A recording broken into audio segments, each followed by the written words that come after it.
কথা বলবে আমাদের ট্রাফিক ইন্সপেক্টর আমাদের টিআই কামরুল হাসান শিপন ভাই। আসসালামু আলাইকুম ভাই। যারা শুনছেন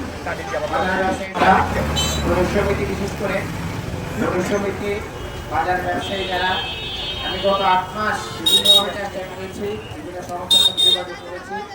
আমি চেষ্টা করেছি আপনাদের কোনো দোকানের সামনে দাঁড়ানো কোনো গাড়িতে মামলা না দিতে,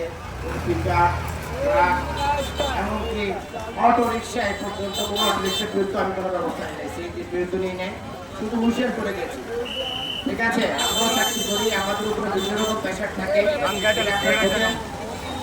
এখন যে রেগুলেশন হয়েছে, কোনো অবস্থাতেই আপনারা এই রেগুলেশন ভায়োলেশন করতে পারবেন না, কারণ এই রেগুলেশনটা আপনারা ইউনো মহোদয়, অনেক সমিতি, এখানকার যারা সিনিয়র সিটিজেন, পরিচালনা কমিটি সবাই মিলে বাজারের স্বার্থে, মানুষের স্বার্থে, জনগণের স্বার্থে কাজটা করেছে।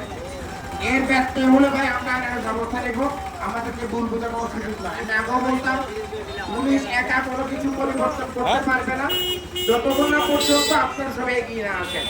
এখানে এখন আপনি এগিয়ে আসছেন, বাজারটি শুধু পরিষ্কার হয়ে গেছে।